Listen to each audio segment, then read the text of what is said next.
श्री गंगा जी की महिमा।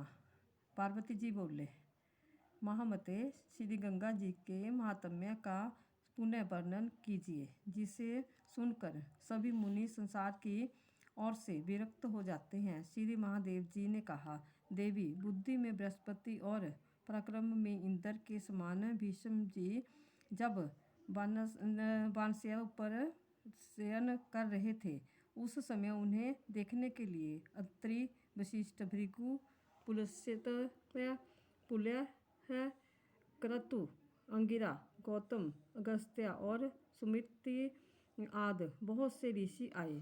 धर्मपुत्र युधिष्ठिर अपने भाइयों के साथ वहाँ मौजूद थे। उन्होंने उन परम तेजस्वी जगत पूज्य ऋषियों को प्रणाम करके विधि पूर्वक उनका पूजन किया। पूजा ग्रहण करने के से तपोधन महात्मा जब सुखपूर्वक आसन पर बैठ गए, तब युधिष्ठिर ने भीष्म को प्रणाम करके इस प्रकार पूछा, पितामह, धर्मार्थ अर्थी पुरुषों के नित्य सेवन करने योग्य परम पुण्यमय देश, पर्वत और आश्रम कौन कौन से हैं? भीष्म जी ने कहा, युधिष्ठिर, इस विषय में एक प्राचीन इतिहास बतलाया जाता है, जिसमें शील और उच्च वृत्ति से जीविका चलाने वाले ब्राह्मण का किसी सिद्ध पुरुष के साथ हुए संवाद का वर्णन है। कोई सिद्ध पुरुष समुची पृथ्वी की परिक्रमा करके किसी उच्च वृत्ति वाले महात्मा गृहस्थ के घर गए थे।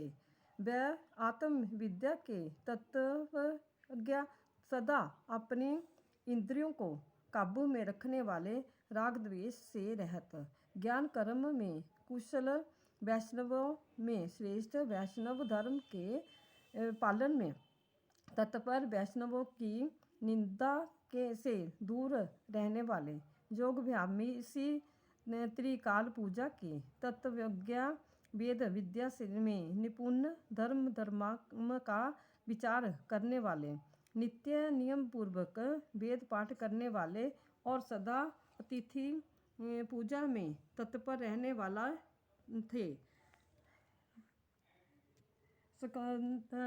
सिद्ध पुरुषों को आया देख गृहस्थ की उनने उनका विधि पूर्वक आतिथ्य सत्कार किया। तत्पश्चात उनसे पूछा, द्विजवर, कौन कौन से देश, पर्वत और आश्रम पवित्र हैं? मुझे प्रेम पूर्वक बताने की कृपा कीजिए। सिद्ध पुरुष ने कहा, ब्राह्मण, जिनके बीच नदियों में श्रेष्ठ त्रिपथगा गंगा जी सदा बहती रहती हैं, वह ही देश, वह ही जनपद, वह ही पर्वत और वह ही आश्रम परम पवित्र है।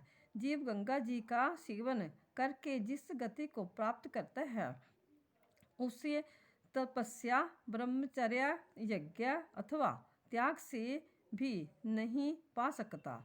अपने मन को संयम में रखने वाले पुरुषों को गंगा जी के जल से स्नान करने से जो संतोष होता है, वह 100 यज्ञों के अनुष्ठान से भी नहीं हो सकता।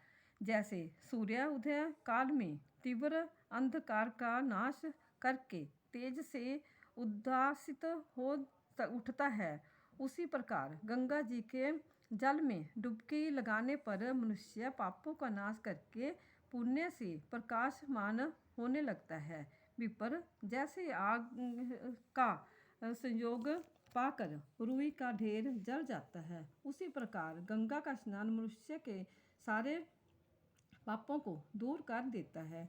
जो मनुष्य सूर्य की किरणों से तपे हुए गंगा जल का पान करता है, वह सब रोगों से मुक्त हो जाता है। जो पुरुष एक पैर से खड़ा होकर 1000 चंद्रायन व्रत का अनुष्ठान करता है और जो केवल गंगा जी के जल में डुबकी लगाता है, इन दोनों में डुबकी लगाने वाला मनुष्य ही श्रेष्ठ है जो 10,000 वर्षों तक नीचे सिर करके लटका रहता है। उसकी उपेक्षा भी वही मनुष्य श्रेष्ठ है जो एक मास भी गंगा जल का सेवन कर लेता है।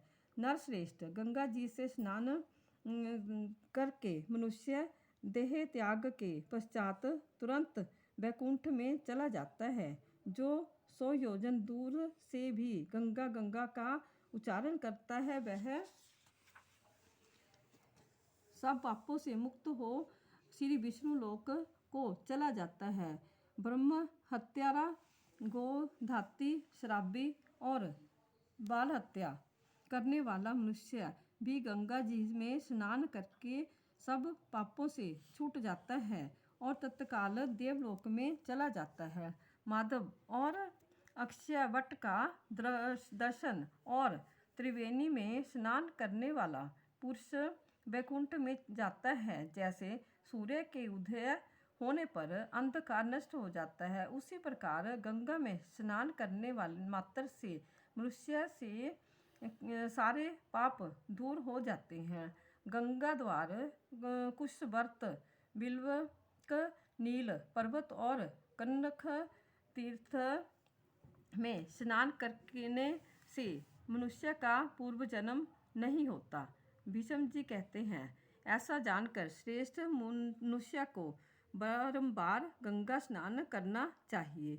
राजन, वहाँ स्नान करने मात्र से मनुष्य पाप मुक्त हो जाता है। जैसे देवताओं में विष्णु, यज्ञों में अश्वमेध और समस्त वृक्षों में अश्वत्थ पीपल श्रेष्ठ है, उसी प्रकार नदियों में भागीरथी गंगा सदा श्रेष्ठ मानी गई है।